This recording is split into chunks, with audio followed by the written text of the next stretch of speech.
Hello friends, welcome to the Material Science and Metallurgy subject and the chapter 1 from your syllabus.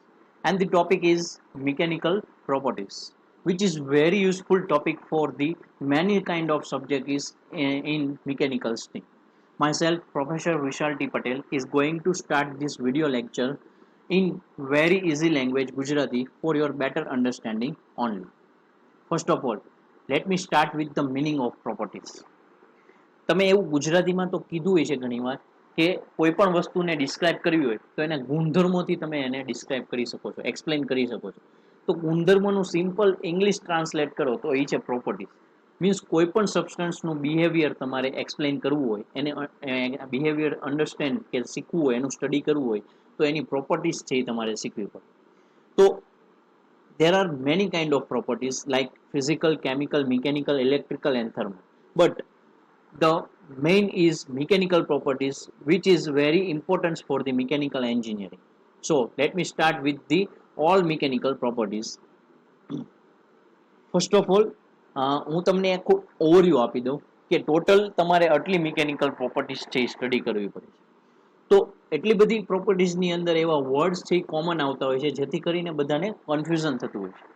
તો હું તમને next સ્લાઇડથી એવી રીતે classification કરીને સમજાવું છું જેથી વન બાય વન તમે પ્રોપર્ટીઝ છે એ વેરી શોર્ટ ટાઈમમાં તમે યાદ રાખી શકો છો. ક્લિયર? આ એક ઓવરવ્યુ છે કે હું આ રીતે કંઈક પ્રોપર્ટીઝને ક્લાસિફાય કરવાનું છું. એટલે હું સ્ટાર્ટ કરું. સૌથી પહેલા આપણે ક્લાસિફાય કરીએ બધી મિકેનિકલ પ્રોપર્ટીઝમાંથી અમુક પ્રોપર્ટીઝને based on strength, stress related properties. Strength એટલે શું થાય? Suppose you are giving any kind of load on the body, then there is one resisting force will be created by the body from because of the Newton's third law of motion. આપણે બધાને ખબર છે. તો એ જે body resisting force આપે છે એના કારણે જે જનરેટ થાય છે એને આપણે કહીએ સ્ટ્રેસ. તો બોડી છે એની ઉપર લોડ આપીએ તો એ બ્રેક કેમ નથી થઈ જતી? કારણ કે અમુક લિમિટ સુધી એની અંદર કેપેસિટી હોય છે to sustain or to withstand this load. અમુક સુધી એ કામ કરી શકે છે. તો સ્ટ્રેન્થ છે આપણે એને કહેતા હોઈએ છીએ. તો સ્ટ્રેન્થ રિલેટેડ 3 પ્રોપર્ટીઝને હું આ રીતે કંઈક ક્લાસિફાઈ કરીશ. જો નોર્મલી કોમન લોડ આપો તો એને આપણે સ્ટ્રેન્થ જ કહીશું. પણ કંઈક બીજા પ્રકારનો લોડ આપો તો ટફનેસ આવશે, અને થર્ડ ટાઈપનો લોડ આપો તો એ જ સ્ટ્રેન્થને આપણે ફટીગ સ્ટ્રેન્થ કહેશું. રેડી? તો આ 3 વર્ડ છે અલગ અલગ રીતે આવતા હોય છે. બુકની અંદર પણ તમે વાંચશો તો પણ ક્યારેય એવું સિમિલારિટીઝ નથી કોઈ ફાઇન્ડ કરતું જેથી કરીને એ સહેલી રીતે, ઇઝી રીતે તમે યાદ રાખી શકો. એટલે આ રીતે તમે એક્સપ્લેન કરશો તો યાદ રહી જશે. ફર્સ્ટ ઓફ ઓલ લઈએ આપણે કોમન, કે કોન્સ્ટન્ટ લોડ આપીએ. મીન્સ તમે એકવાર લોડ આપી દેશો બોડી ઉપર ત્યારે એના લાઈફ ટાઈમ માટે જો કોન્સ્ટન્ટ જ લોડ રાખશો તો એની જે સ્ટ્રેન્થ છે એ મેક્સિમમ મળશે. અથવા તો જે લોડ આપવાનો છે મેક્સિમમ એ તમે ધીમે ધીમે ગ્રેજ્યુઅલી વધારતા જાઓ અને પછી એક લિમિટ સુધી, મેક્સિમમ સુધી પહોંચો અને પછી કોન્સ્ટન્ટ કરી દો. તો એની જે લિમિટ છે એ લોડ સહન કરવાની, સસ્ટેન કરવાની, વિથસ્ટેન્ડ કરવાની વિધાઉટ ફ્રેક્ચરો, બ્રેક નથી થવા. બ્રેક થયા પહેલાની એની જે કેપેસિટી છે એને કહેવાય એની સ્ટ્રેન્થ. કારણ કે લોડ છે આપણે સિમ્પલ લોડ આપીએ છીએ, પણ લોડ હવે ચેન્જ કરી દો. Means the load is now sudden load, means કે ઇમ્પેક્ટ લોડ. એક સાથે બધો લોડ આપી દો. ધીમે ધીમે કે મેં કીધું તું એ પ્રમાણે ગ્રેજ્યુઅલી નહીં, પણ એક સાથે જ બધો મેક્સિમમ લોડ આપી દો તો એને કહેવાય ટેકનિકલ વર્ડમાં ઇમ્પેક્ટ ઓર સડન લોડ. તો એની જે કેપેસિટી છે લોડ સસ્ટેન કરવાની એ થોડીક ડિક્રીઝ થઈ જશે. તો આપણે સ્ટ્રેન્થ વર્ડ તો ઓલરેડી એક લોડ માટે યુઝ કરી લીધો છે. તો હવે એની જે સ્ટ્રેન્થ થોડી ઘટી જાય છે, કેપેસિટી જે ઘટી ગઈ છે એને નવો વર્ડ આપવો પડે. તો એ નવો વર્ડ એટલે બીજું કાંઈ નહીં, toughness. Means toughness is the capacity of any material to withstand without fracture or break by applying impact load. યાદ રાખજો, લોડનો વર્ડ જે છે એ ચેન્જ થઈ ગયો છે. એટલા માટે હું અહીંયા બ્રેકેટમાં પ્રોપર્ટીઝના નામ સાથે કી વર્ડ પણ મેન્શન કરતો જાઉં છું. અને હવે થર્ડ ટાઈપનો લોડ લઈએ, એટલે કે જે લોડ આપવાનો છે કન્ટિન્યુઅસલી ચેન્જ કરતા જાઓ. મીન્સ કે સપોઝ તમે એક્ઝામ્પલ માટે લઈએ તો એક લોડ આપો છો 50 કિલો ન્યૂટન. અમુક ટાઈમ પછી આફ્ટર સમ ટાઈમ તમે 70 કરો છો, 80 કરો છો, પછી 90 કરો છો, પાછો ડિક્રીઝ કરીને 50, પાછો 60, ડિક્રીઝ કરીને 40. એટલે કે કેવી રીતે ઇન્ક્રીઝ કરવું કે ડિક્રીઝ કરવું એ પણ ફિક્સ નથી. એટલે કે કન્ટિન્યુઅસલી કોઈ પણ રીતે ચેન્જ કરો છો તો એને કહેવાય ફ્લક્ચ્યુએટિંગ ઓર ફટીગ લોડ. તો આવા લોડના કારણે એની જે કેપેસિટી છે એ સાવ ડિક્રીઝ થઈ જાય. સાવ લોએસ્ટ કેપેસિટી છે એ આવા લોડના કારણે મળે છે. તો હવે જે કેપેસિટી મળી ગઈ એને નો સ્ટ્રેન્થ કહી શકાય, નો ટફનેસ કહી શકાય. તો એને નવો વર્ડ ફરી વાર આપી દઈએ તો એને કહેવાય ફટીગ સ્ટ્રેન્થ. એટલે એ પણ એક પ્રકારની સ્ટ્રેન્થ જ છે, પણ કોના માટે છે? For the fluctuating load. બસ તો આ 3 લોડ પ્રમાણેની 3 પ્રોપર્ટીઝ છે, આ રીતે આપણે ક્લાસિફાય કરશું. રેડી. હવે નેક્સ્ટ ક્લાસિફિકેશન લઈએ બેઝડ ઓન ડિફોર્મેશન. તમે એવી ઘણી બધી બોડી છે ઓબ્ઝર્વ કરીએ છીએ કે જેને તમે ફોર્સ આપો, મીન્સ કે tensile force either or it will B A compressive force. ગમે એ ફોર્સ આપો તો એના શેપમાં ડાયમેન્શનમાં ચેન્જ આવે છે, અને અમુક બોડી લઈ લો તો એના ડાયમેન્શન કે શેપમાં ચેન્જ નથી આવતો. તો આ ડાયમેન્શન કે શેપમાં ચેન્જ આવવું એને કહેવાય ડિફોર્મેશન. તો ડિફોર્મેશન પોસિબલ છે કે નહીં, એ રીતે આપણે બે રીતે ક્લાસિફિકેશન ટાઈપ્સ પાડ્યા છે કે ડિફોર્મેશન પોસિબલ છે. then answer will be if answer will be yes, then there is two types. One is elasticity and second one is plasticity. એટલે કે ડિફોર્મેશન પોસિબલ થતું હોય તો પાછા બે મેથડ છે. સપોઝ કે ડિફોર્મેશન થાય છે, ઓકે હાલ, હવે તમે એને જે લોડ આપો છો, ફોર્સ આપો છો, જેના કારણે ડિફોર્મેશન થયું, એ ફોર્સ રિમૂવ કરી દો, તો અમુક બોડી છે એ પોતા ઓરિજિનલ શેપમાં આવી જશે, અને અમુક બોડી છે એ પોતાના ઓરિજિનલ શેપમાં નહીં આવે, પણ ડિફોર્મેશન થયેલું જે બોડી છે એ પરમેનન્ટલી એવું ને એવું રહી જશે. એટલા માટે આ રીતે આપણે બે રીતે ક્લાસિફાય કરી શકીએ. તો જે બોડી પોતાના ઓરિજિનલ શેપમાં આવી જાય છે એ કઈ પ્રોપર્ટીઝના કારણે આવી જાય છે? ઇલાસ્ટિસિટીના કારણે આવી જાય છે. અને આ પ્રોપર્ટીના કારણે આપણે કહી શકીએ કે it is a property of material to regain its original shape after deformation when the external force are remove. એટલે કીવર્ડ આવે છે રિગેઇન ઓરિજિનલ શેપ. અને જો ઓરિજિનલ શેપમાં ન આવે then it is known as plasticity. આ કઈ પ્રોપર્ટીના કારણે પોસિબલ છે કે પરમનન્ટલી ડિફોર્મ શેપમાં રહી જશે? Because of plasticity. Ready, easily છે, એમાં રિગેઇન ઓરિજિનલ શેપ આવે, આમાં પરમનન્ટલી ડિફોર્મ થઈ જાય તો પ્લાસ્ટિસિટી. હવે પ્લાસ્ટિસિટી છે થાય છે એના કારણે જ આપણે ઘણી બધા મટીરિયલની એપ્લિકેશન તરીકે યુઝ કરી શકીએ છીએ. કઈ રીતે? તો કે ડિફોર્મેશન કર્યા પછી શેપમાં ચેન્જ લાવી શકીએ છીએ. તો એ શેપમાં ચેન્જ છે એ બે રીતે લાવી શકીએ છીએ, એક ટેન્સાઇલ ફોર્સ આપીને અને એક કમ્પ્રેસિવ ફોર્સ આપીને. તો બે રીતે ફોર્સ આપો એટલે એના પ્લાસ્ટિસિટીના પાછા બે બીજા ટાઈપ્સ પડશે. મીન્સ કઈ રીતે? સપોઝ પ્લાસ્ટિસિટી છે એટલે કે પ્લાસ્ટિક મટીરિયલ છે, તો એને તમે ટેન્સાઇલ ફોર્સ આપો એટલે એ ખેંચાશે, એની લેન્થ વધશે અને એનો ડાયામીટર કે વિડ્થ છે એ ઘટશે. એટલા માટે એ કેવા ફોર્મમાં બની જશે? વાયર ફોર્મમાં. ઇમેજીસ હું તમને દેખાડતો જાઉં છું જેથી કરીને તમે ઓબ્ઝર્વ કરી શકો. તો આવું કોના કારણે થાય છે? ટેન્સાઇલ ફોર્સ, અને એ કન્વર્ટ થઈ જાય છે વાયર ફોર્મમાં. તો આ જે બોડીની અંદર જે આવી પ્રોપર્ટી છે એમાં આવું પોસિબલ છે, તો એ પ્રોપર્ટીને કહેવાય ductility. Because of ductility we can convert any body into wire with giving the tensile force. અને જો તમે એને ઓપોઝિટ ફોર્સ આપો, કમ્પ્રેસિવ ફોર્સ આપી દો, તો ઈ જ સેમ બોડી છે એની લેન્થ ઘટતી જશે અને ડાયામીટર વધતો જશે, એટલે ઈ વાયરની અંદર કન્વર્ટ નહીં થાય, but it will B converted into sheet. હવે ઇમેજીસ જુઓ તમે નેક્સ્ટ.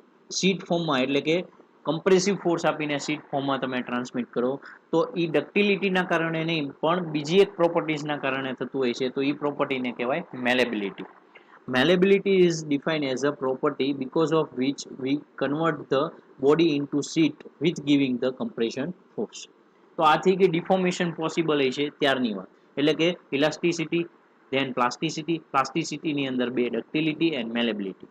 હવે ડિફોર્મેશન પોસિબલ ન હોય તો, means if the deformation is possible not, then it is known as a brittle material.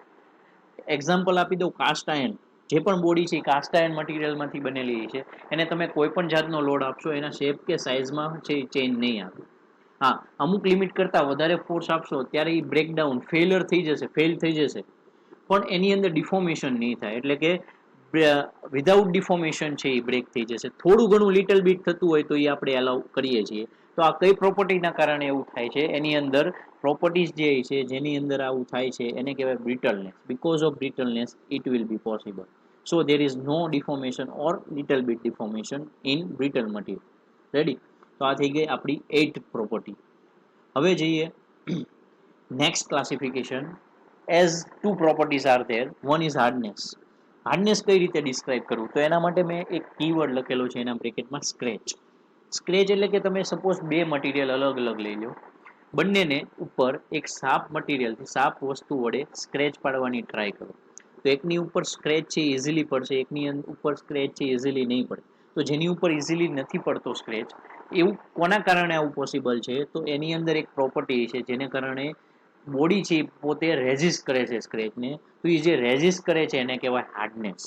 Because of hardness it resist to wear or scratching or deformation. Ready? તો જે hardness છે એ resistance બતાવે છે કે કેટલું રેઝિસ્ટન્સ છે ટુ વિયર ઓર સ્ક્રેચિંગ. જેટલું hardness વધારે એટલું વિયર ઓર સ્ક્રેચિંગ થવાની પોસિબિલિટી ઓછી. હવે આ જ હાર્ડનેસ છે એ તમને મશીનેબિલિટી કેટલું છે એ ડિસ્ક્રાઇબ કરીને આપે છે, એટલે એની સાથે હું લઈ લઉં છું machinability. Yes, diamond is the hardest material on the earth એવું કહેવાય છે, કારણ કે એને સ્ક્રેચિસ ઓર વિયર છે એ પોસિબલ નથી હોતું. હવે મશીનેબિલિટીમાં જઈએ તો it is the mixture of two words, one is machine and second one is ability. Ability means કે કોઈ પણ કેપેસિટી એની, તો મશીનિંગ થવાની કેપેસિટી અથવા બીજા કોઈને મશીન કરવાની કેપેસિટીને આપણે કહીએ મશીન એબિલિટી. તો એ હાર્ડનેસ જેમ વધારે એમ એ બીજાને મશીન વધારે કરી શકે, અથવા હાર્ડનેસ જેમ ઓછી તો પોતે મશીનિંગ છે ઇઝીલી થઈ શકે. એટલે તમે જો કોઈ મશીન યુઝ કરતા હો અથવા કરેલું હોય, સપોઝ લેથ મશીન, તો ટૂલ અને વર્કપીસની કમ્પેરિઝનમાં ટૂલની હાર્ડનેસ વધારે રાખીએ છીએ, કારણ કે વર્કપીસને આપણે કટ કરવાનું હોય છે. રેડી? તો આ રીતે મશીન એબિલિટી તમે ડિફાઇન કરી શકો.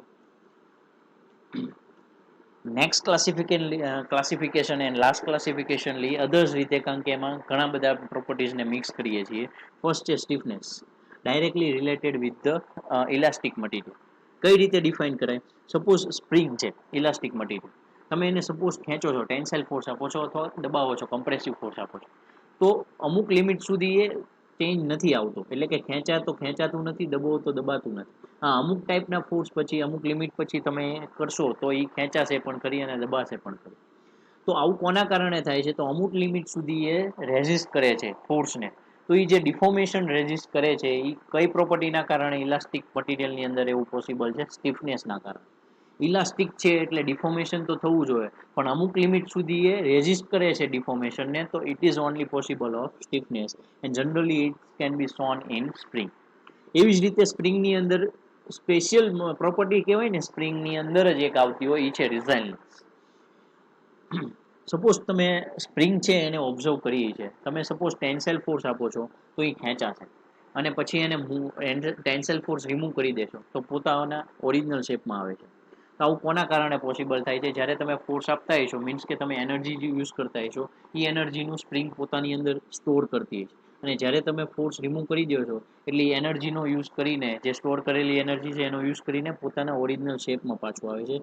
Than because of this property and it is known as રિઝાઇલન્સ.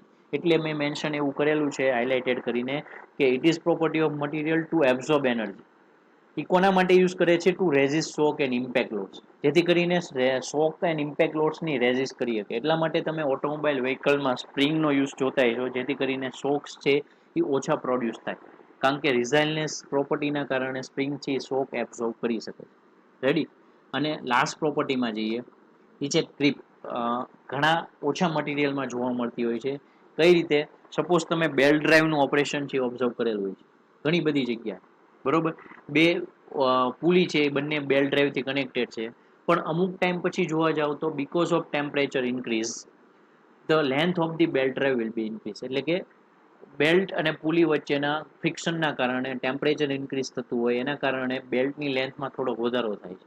આવું બધા મટીરિયલમાં પોસિબલ નથી, પણ મોસ્ટ ઓફ મટીરિયલમાં છે એ પોસિબલ છે. એનું રીઝન છે ત્યાં ક્રીપ હોય છે. ક્રીપ એટલે કે એ શું બતાવે છે? ક્રીપ કે ટેમ્પરેચર વધશે એટલે એની લેન્થ ડિફોર્મેશન પ્રોડ્યુસ થશે.